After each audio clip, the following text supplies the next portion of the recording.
Why do you think that some myths about vaping, such as vaping being more harmful than smoking or vaping nicotine causing cancer, despite the fact that these myths have been debunked yet, why do you think that they are still so common? Why do you think that there's still so many people believing in them? Or what are we doing wrong? Yeah, well, the reasons are not scientific. The reasons are political. Like just to make it very, very fast, vaping is a disruptive technology. Hello, world. Welcome to the Vaping Unplugged Podcast. Everything you need to know about vaping and tobacco harm reduction. Hello, everybody, and welcome to a new episode of Vaping Unplugged. My name is Alberto Gómez Hernández, and for those of you who have not met me yet, I am the community manager of World Vapers Alliance for Spain and Latin America. And I'm very happy to welcome you to this program. Today, we will discuss some of the most extended myths on vaping, some of the most common misconceptions around vaping, and we're going to do so with a very special guest. We have today Roberto Sussman, Dr. Roberto Sussman from Mexico with us. Dr. Sussman is a senior researcher in physics at the Institute of Nuclear Science of the National University of Mexico, and is the founder and director of Pro-Vapeo Mexico A.C., which is a non-profit association that represents Mexican consumers of non-combustible nicotine products. Welcome, Dr. Sussman, and thank you very much for joining us, for being here with us today. It's a pleasure. Yeah, thank you very much. I'm happy to. Thanks for inviting me. Thank you very much. You are welcome. We're very, very happy to have you here. And let's start talking about vaping misinformation and the misconceptions that are going around about vaping, because this is a very special, very important topic that we need to tackle.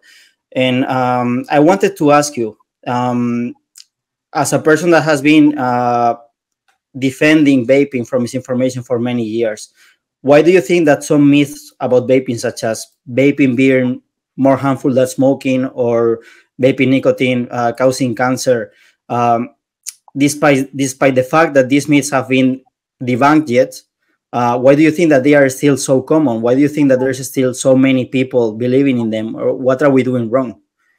Yeah, well, the reasons are not scientific. The reasons are political.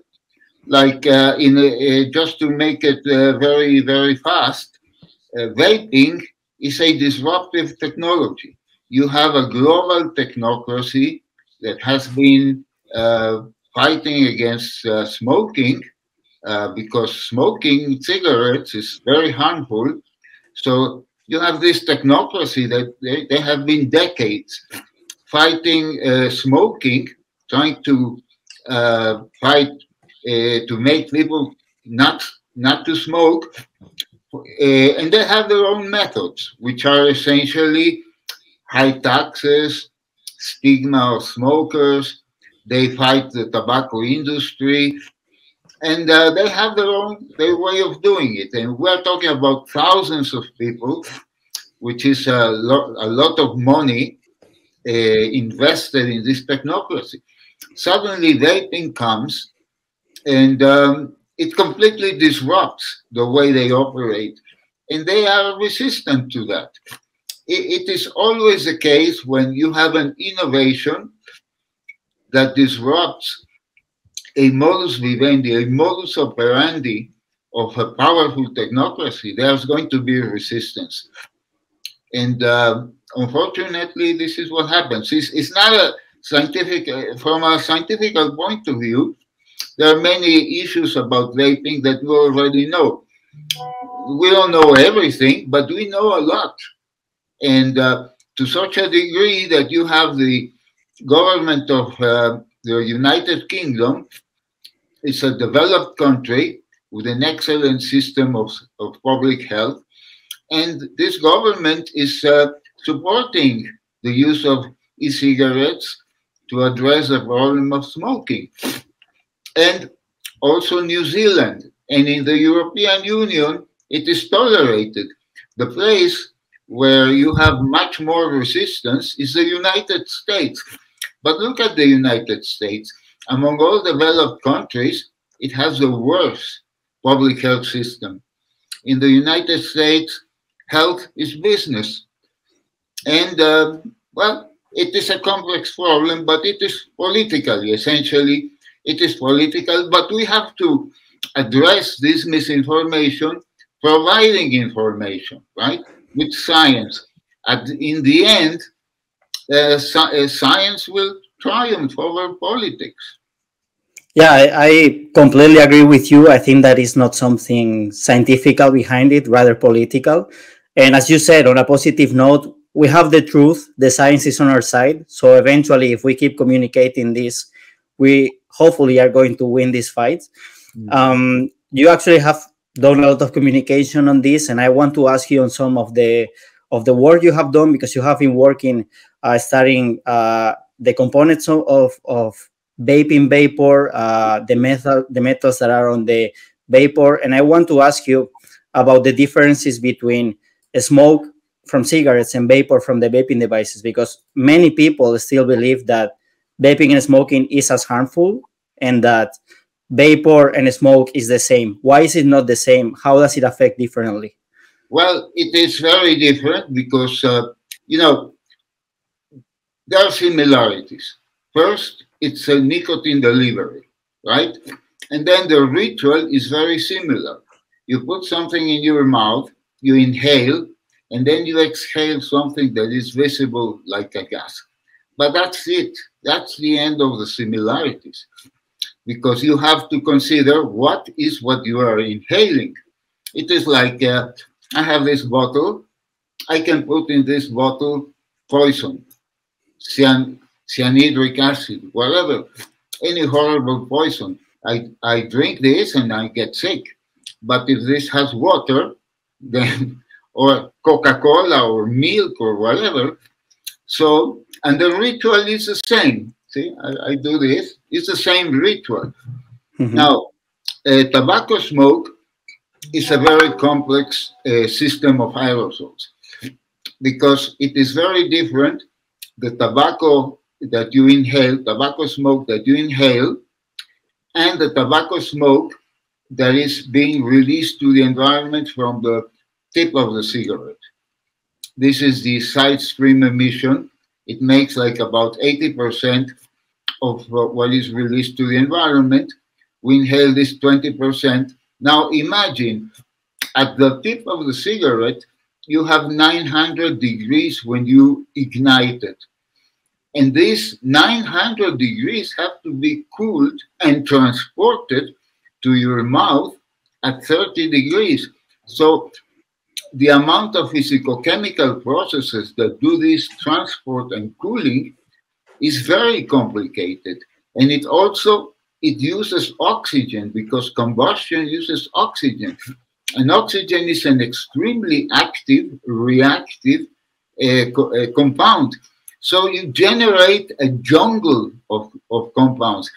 You can generate up to 7,000 detected compounds, of which about 1,000, 1,500 are toxic, and 70 are carcinogenic. And this is the stuff that you are putting inside of your lungs. On the other hand, how does electronic cigarettes or vaporizers work? Very simple. It's a very simple process. You supply energy to a battery. The battery will hit a liquid and will generate a vapor. Vapor is liquid in the form of gas. And when you inhale, you condense this vapor and you form little droplets, and that's it. Now, how many compounds? 7,000 in cigarettes, and maybe 100 and 150 compounds in the aerosol. And of those compounds, like 99% of what you find in the cigarette, in the smoke, is absent, doesn't exist here.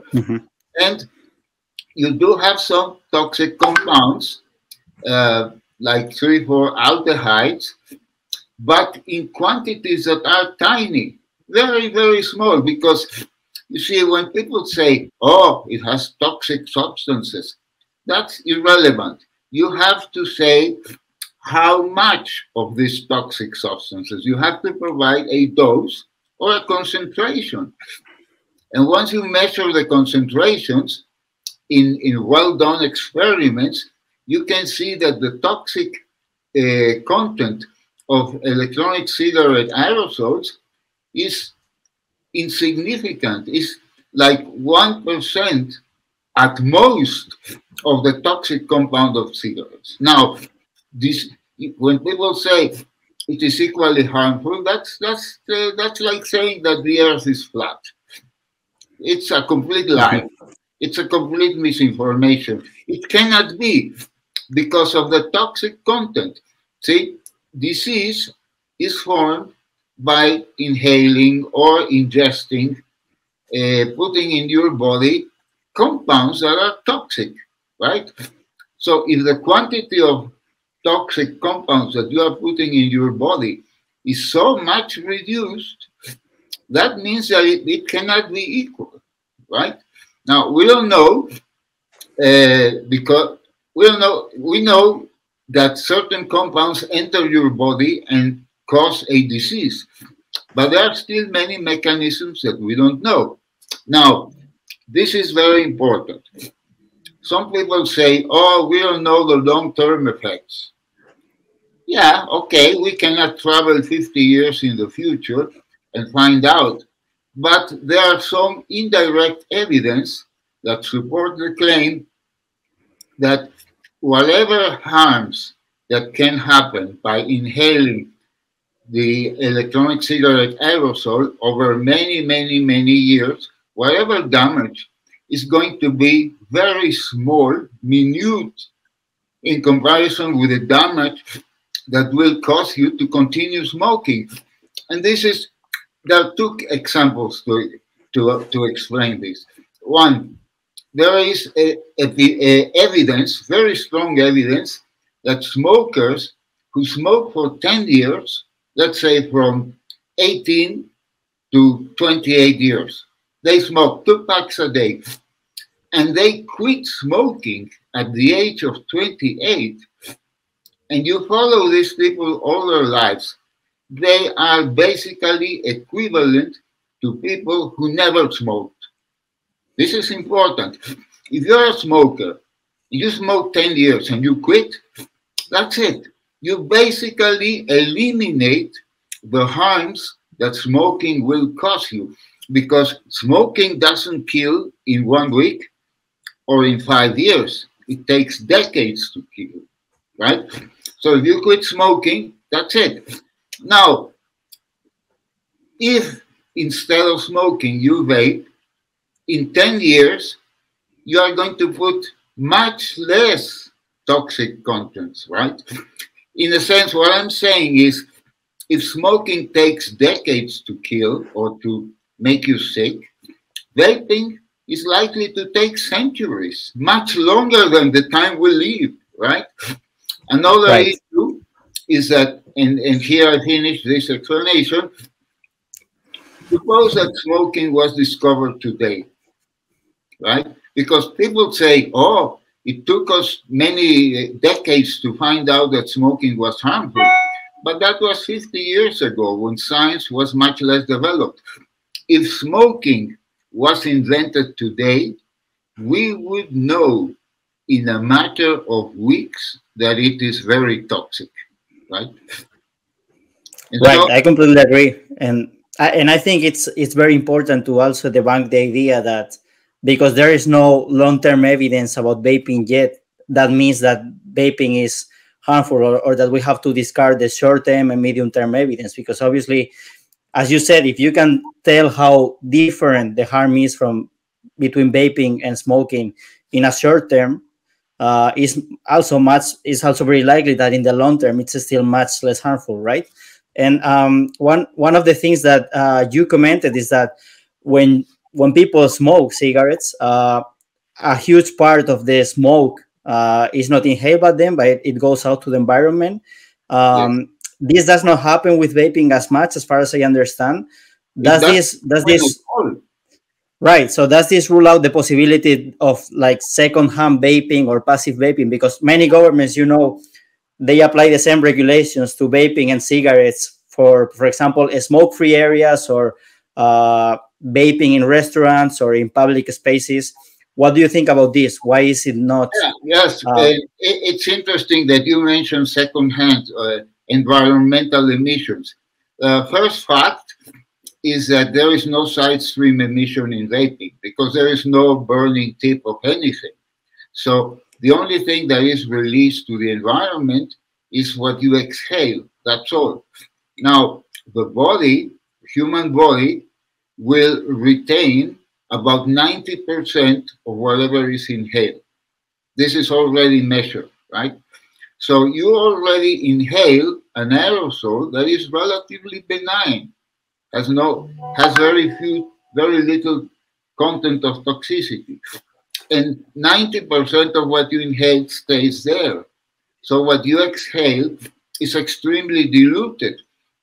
But there is another issue, the chemistry of the aerosol. Most of the compounds in electronic cigarette aerosol are volatile. What does it mean volatile? They easily evaporate, right? You have droplets, right, that are transported by a gas of the same composition, propylene glycol, glycerol, some water, and minute, very, very small amount of trace level byproducts, right? So you inhale this, 90% is retained, and what you exhale, it's material that rapidly evaporates, right? That's why you can vape in one room without everybody noticing it, because it evaporates. So bystanders are exposed to a very diluted with an extremely low amount of toxicity, and that it disperses very fast. So the exposure time is very short. Compare this with smoking. You smoke, and you know that the components of tobacco smoke are mostly non-volatile. They do not evaporate. That's why the smoke remains. So a bystander is exposed to a much larger share of toxicity for a long time, right? Now, we are comparing a secondhand vapor, as you want to call it like this, with secondhand smoke. Now, we can compare it with other pollutants, like, for example, cooking aerosols. They also stay in the environment, and they have a larger toxic content than e-cigarette aerosol. And then pollution. I'm now writing a paper comparing how much you inhale by being in a polluted city like Mexico City, how much you inhale by being 4 hours outdoors in Mexico City, comparing this with vaping 16 hours, because it's 16 hours of wakefulness time, right? And the result is that if you are 4 hours in Mexico City, you're inhaling 200 times more metals than if you are vaping, right? Now you say, oh, Mexico City is very polluted. But even if you compare with areas with much less air pollution or even indoor pollution, vaping, you still inhale more toxic compounds in normal environmental conditions because of a very simple reason. When you are inhaling, you are exposed to vaping aerosols only while you inhale, or if you are outside, only the time it takes to evaporate. It takes about 20 seconds for an exhalation, between 10 and 20 seconds to evaporate, right? So, and it is an intermittent form of pollution, right? On the other hand, the normal pollution, whether it is indoors or outdoors, is all the time. It's a continuous exposure, see? So there is absolutely no justification to prohibit vaping in indoor spaces. However, this is it is an issue that if somebody comes and tells me, look, I know that your exhale vapor is not going to kill me, but it bothers me. You don't have the right to make me breathe what you are exhaling. And these people are right. It is a little bit like music. If I enter a library with a ghetto blaster or with a Beethoven Fifth Symphony, people are going to tell me, hey, with what right you are putting so much music and noise in a library? And they are right, because sound is also intrusive the same way as exhalations. However, the fact that you do not want people to put loud music in a library doesn't mean that you have to forbid loud music in spaces where people voluntarily go to listen to this music. And the same thing is for vaping. See, spaces where you can vape, there have to be comfortable indoor spaces where you can vape. And somebody who doesn't like that will not go there. So what it is not acceptable is a blanket ban like smoking. In the case of smoking, there is justification. But in the case of vaping, there is no health justification. There is only a matter of courtesy. It's a matter of not forcing people to have an involuntary exposure to your aerosol. That's it. Yeah, it's a matter of respect, absolutely, and we have to differentiate very carefully about the respect argument and the health issue. And actually, about what you just mentioned, I remember there is another academic study that was done in Madrid, in which they compared the particles inhaled in vaping aerosols and what is inhaled in the streets of Madrid. And of course, the aerosol is just completely irrelevant in comparison with what you inhale in a normal day in the street of Madrid, which is a city that probably much less polluted than Mexico City, but still, it's the comparison doesn't make any sense.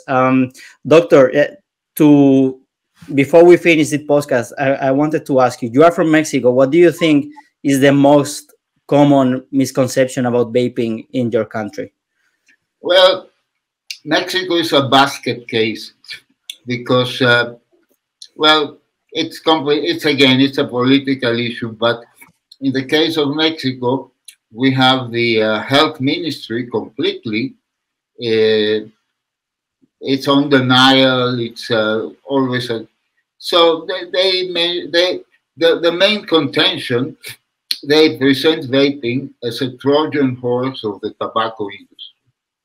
In fact, in Mexico, I am defamed all the time. There's a libel saying that I am paid by the industry, but it is just a narrative. It is just defamation. And unfortunately, in Latin America, groups, anti-tobacco groups, which are really anti-vaping groups, like Campaign for Tobacco-Free Kids, Bloomberg Philanthropies, they are very much, they lobby very intensely our governments, and they give resources and they give grants and so on. So they have too much influence. And but it will change. What happens in Latin America is that vaping is banned in many countries, but the authorities are not. The law enforcement is very relaxed, so you do have a lot of black market and gray market and so on. And basically, what happens is that the top officials of the health ministry, they will get grants and they will get recognition from Bloomberg Philanthropies and the WHO and so on. But in practice, they don't do anything. They are very incompetent. For example, in Mexico, smoking has remained stable for about 10 or 15 years, right? And vaping is booming. There is a big informal market that is increasing. And the main contention, they say, that it is lethal. And they use the Valley crisis as if it was happening Classic. now. Yeah, for them, the Valley crisis didn't finish, which the Valley crisis was related to THC, illegal THC diluted with vitamin E. And it finished the first days of 3 years ago. But for the Mexican government, it is still going on. Right? Yeah, crazy. And they are contributing to things like this to happen, because let's just remember to everyone that when products are on the black market and they don't pass through safety regulation or quality controls, this is the stuff that can happen. This doesn't happen in the legal market. Yeah, they also, there's a big fuss. Well, this is propagated from the United States, the so-called teen vaping epidemic. Right. Yeah, there's a lot of teenagers that vape, but most of them are exploring it. Very few of them remain frequent users, and those are mostly the ones that have already smoked or are bound to smoke. Now, in Mexico, Latin America, there is also a lot of panic, moral panic about teenagers and so on. But paradoxically, the worst way that you can protect teenagers and to keep vaping as an adult consumer product is by regulating. If you do not regulate, then how can you control that? But absolutely. Anyway, we are dealing here with technocrats who really, the only thing they want is to get recognition from the WHO and to get maybe a job in Bloomberg Philanthropies and so on. So they really don't care what's going on in the street, right? Absolutely. Well, we're running to an end. Thank you very much, Dr. Sussman, for joining us. It was a real pleasure. Thank you. Yeah, you're welcome, and happy vape. Thank you so much, and thank you all for watching. I hope you enjoyed this episode of Vaping Unplugged, and I hope that you liked it and subscribe for more episodes. And if you want to learn more about the myths on vaping that we were discussing with Dr. Sussman and how to best debunk them, I just want to encourage everyone to check out our website. We are joining a community campaign on vaping myths and how to fight misinformation. So lots of information and materials there for everyone to use to fight misinformation. So thank you so much for watching, and see you next time. See you. Bye-bye. Bye.